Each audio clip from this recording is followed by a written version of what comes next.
নমস্কার। রম্য গল্পমালায় সকল শ্রোতা বন্ধুদের জানাই স্বাগত। আপনাদের সাথে আমি রম্য মাইতি। আজ শোনাতে চলেছি সাহিত্যিক সৈয়দ রেজাউল করিমের লেখা গল্প হাবার ললাটে। অঙ্কনে প্রদীপ দাস। গল্প পাঠে আমি রম্য মাইতি। আজকের গল্প হাবার ললাটে। বহু বছর আগে ইন্দোনেশিয়ার এক প্রত্যন্ত গ্রামে বাস করত এক বিধবা। সহায় সম্বল বলতে একটি মাত্র ছেলে ছিল তার, নাম হাবা। বয়স বছর 12 হবে। সারাদিন খেলাধুলা নিয়ে ব্যস্ত থাকত সে। কাজে কর্মে পড়াশোনায় তার উৎসাহ ছিল না মোটে। এজন্য বিধবা মায়ের মনে খুব দুঃখ। মনে অনেক আশা ছিল, ছেলে লেখাপড়া শিখবে, বুদ্ধিমান হবে, 10 জনের একজন হবে। কিন্তু তার সব আশাতেই ছাই ফেলেছিল হাবা। এখনকার মতো তখন পথে ঘাটে স্কুল কলেজ ছিল না। তাই বাবা মা গার্জেনরা তাদের ছেলেপুলেদের পাঠিয়ে দিতেন গুরু বা হাজিদের কাছে। সেখানে হাজির বাড়িতে থেকে কোরআন পাঠ শিখত, আদব কায়দা শিখত। উপায়ান্তর না দেখে হাবার মা তাকে পাঠিয়ে দিল এক হাজির কাছে, যাতে লেখাপড়া শিখে সে মানুষের মতো মানুষ হয়। কিন্তু হাবা মানুষ হবে কি করে? প্রথম দিনেই হাজি সাহেব ধরে ফেললেন ছেলের মাথায় বুদ্ধি বলে কিছু নেই, কোনো কিছুই সে মনে রাখতে পারে না। তাই তাকে শিক্ষা দেবার বদলে ঘরের কাজে কামে লাগিয়ে দিলেন হাজি সাহেব। হাবা ভাবল হাজি সাহেব তাকে খুব ভালোবাসেন, একদিন না একদিন তাকে কোরআনের তালিম দেবেন। তাই মনোযোগ সহকারে হাজি সাহেবের বাড়ির কাজকর্ম করতে থাকলো।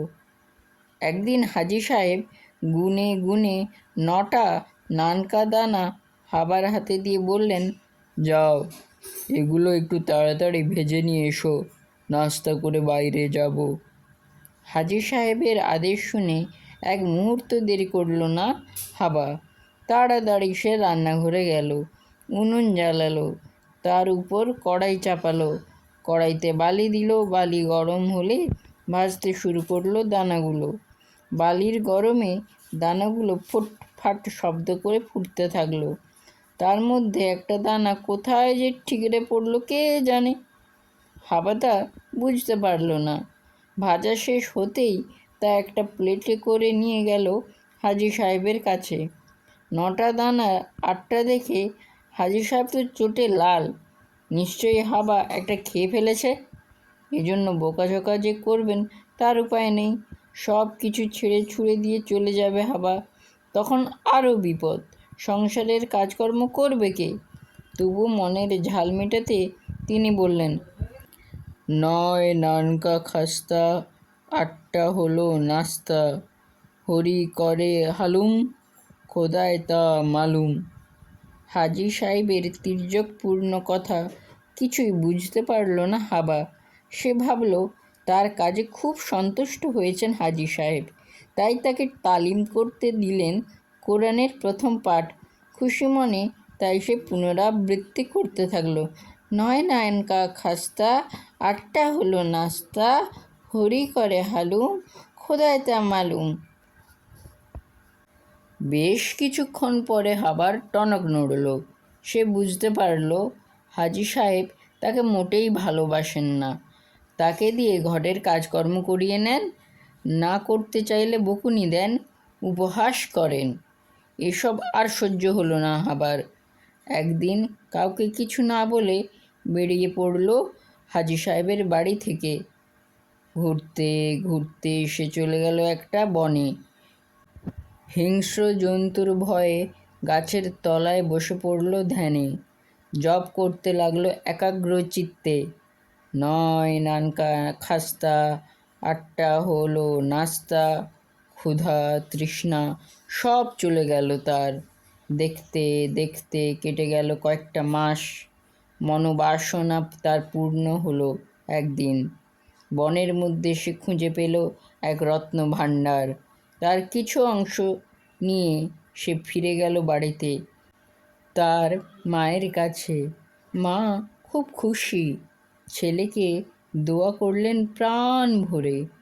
ধন রত্নাদির কিছু অংশ বেচে হাবা শহরের মাঝে তৈরি করলো বিরাট বাড়ি, কিনে পেল প্রচুর জায়গা জমি, শুরু করে দিল ব্যবসা।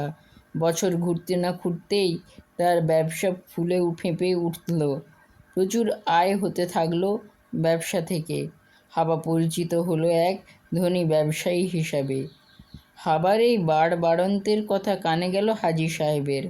হাবার করুণা পাবার আশায় হাজি ছুটে গেলেন তার বাড়ি।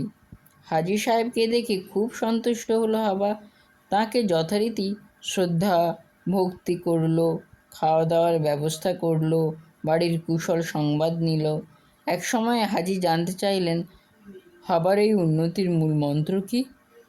হাবা অকপটে হাজি সাহেবের কাছে বলে দিল আসল ঘটনা। আপনার শেখানো মন্ত্র জপ করে আজ আমার এত উন্নতি। হাজি সাহেব হাবাকে কোনো দিন কোনো মন্ত্র শেখাননি, তাই তিনি মনে করতে পারলেন না তাকে কি মন্ত্র শিখিয়েছেন। অবশেষে হাবা স্মরণ করিয়ে দিল সেই মন্ত্রের কথা। 9 নানকা খাস্তা, 8টা হলো নাস্তা। হাজি সাহেব ছোট্ট ছেলের মতো জিজ্ঞেস করলেন, ওই মন্ত্র জপ করলে আমার স্বপ্ন সফল হবে তো? হাবা বলল, কেন হবে না? ওই মন্ত্র জপ করে আমি তো ধনবান হয়েছি। সে কথা শুনে হাজি সাহেব আর দেরি করলেন না। শিষ্যের কাছে গুরুদক্ষিণে হিসেবে কিছু ধনরত্ন বাগিয়ে নিয়ে দেশে ফিরলেন তিনি।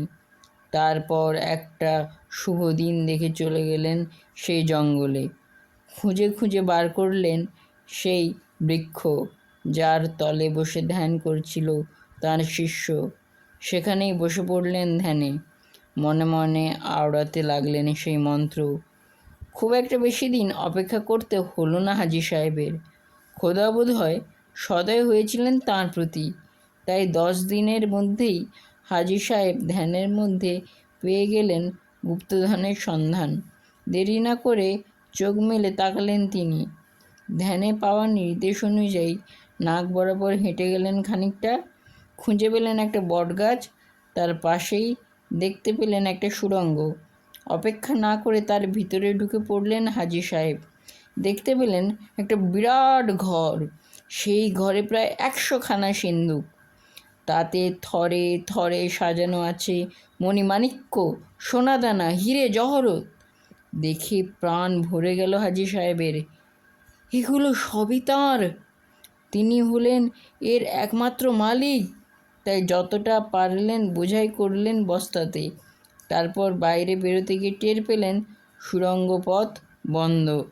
প্রাণপণ শক্তিতে পাথর সরিয়ে বাইরে আসতে চাইলেন, কিন্তু একটুও নাড়াতে পারলেন না পাথরটা। তিনি চিৎকার করে ডাকলেন, তোমরা কে কোথায় আছো? আমাকে বাঁচাও, আমি অনেক সোনাদানা দেব তোমাদের। হাজি সাহেবের সে আর্তনাদ কেউ শুনতে পেল না, কেউ উদ্ধার করতে গেল না তাকে। তাঁর সে আর্তনাদ প্রতিধ্বনি হয়ে ফিরে গেল তাঁর কানে, বিকৃতভাবে, অবজ্ঞার ছলে। আজকের গল্প ইন্দোনেশিয়ার লোককথা অবলম্বনে রচিত। কেমন লাগলো আজকের পরিবেশনা কমেন্ট বক্সে অবশ্যই লিখে জানান। গল্পটি ভালো লাগলে লাইক এবং শেয়ার করতে ভুলবেন না। পরবর্তীকালে নিত্য নতুন নানা ধরনের গল্প কবিতা শুনতে এখনই আমার চ্যানেল সাবস্ক্রাইব করে পাশে থাকুন। ধন্যবাদ।